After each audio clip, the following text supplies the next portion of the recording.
Where the heck did I put that book? Oh, hey, I didn't hear you walk in. Wait, how the heck did you guys get into my house? That's it, I'm calling the cops. Nah, I'm just kidding. How are you, boys and girls? My name is Officer Doc. Many of you may already know me because I love to come into your school and read to you all the time. But for those of you who don't, hello, what's up? Hola! Hi, Barry. Now raise your hand if you know what that last word means.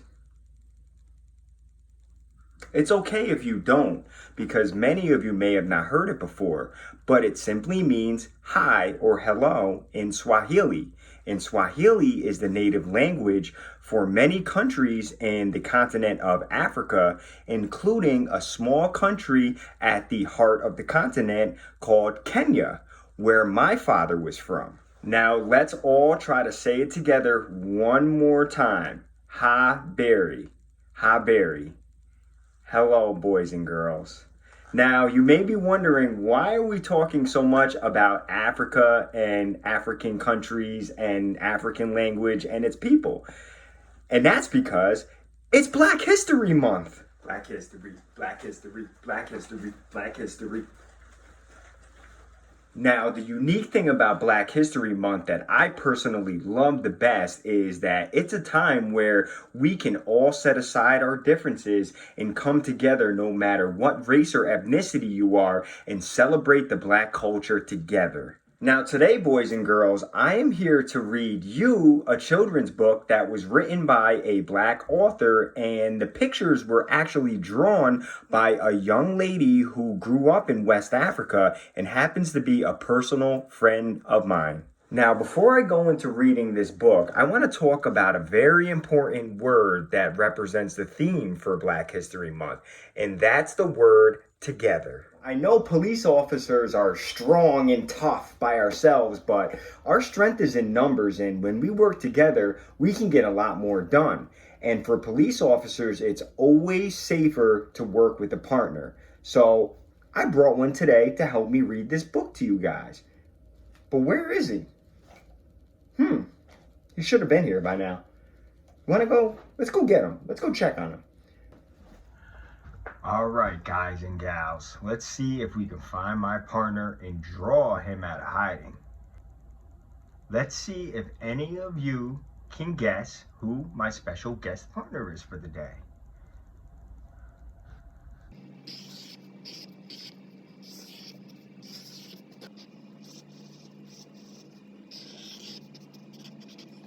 You guys and girls have to know who that is.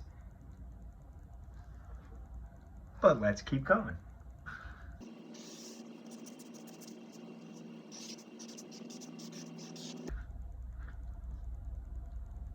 You guessed it, it's Officer SpongeBob. I think we're missing a few things.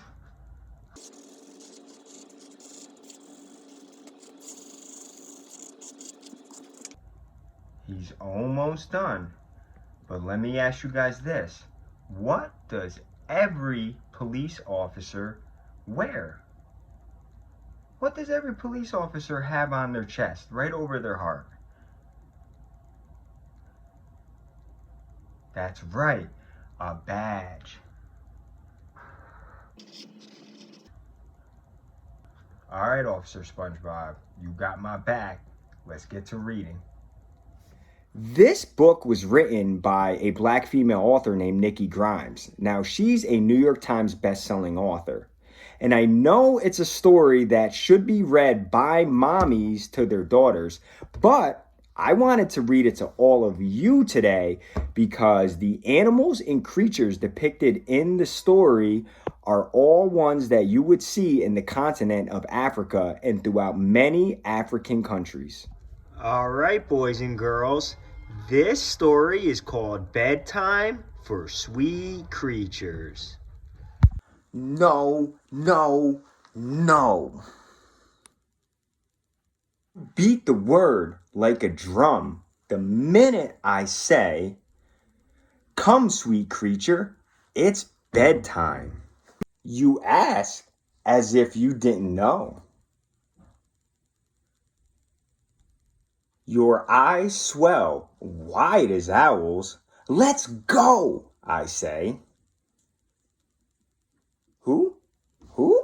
Bear is going, I say.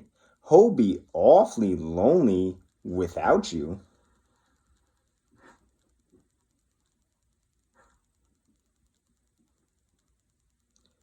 Suddenly, you come running. In the forest of your room, you cling to Bear. I turn back the sheets and you growl. You coil beneath the quilt, silent as a snake. Why are you hiding? I ask. Monsters! You hiss. All gone, I trumpet. You're safe. You toss your mane and roar and order me to check under the bed. I kneel on the forest floor, find something wild and ferocious. Meow. Your bookshelf is noisy with stories. Which one? I ask. You point, frozen like a fawn.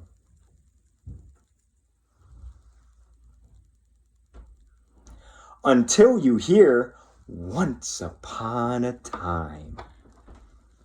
You yawn and grind your teeth like a squirrel, ready to nibble the night.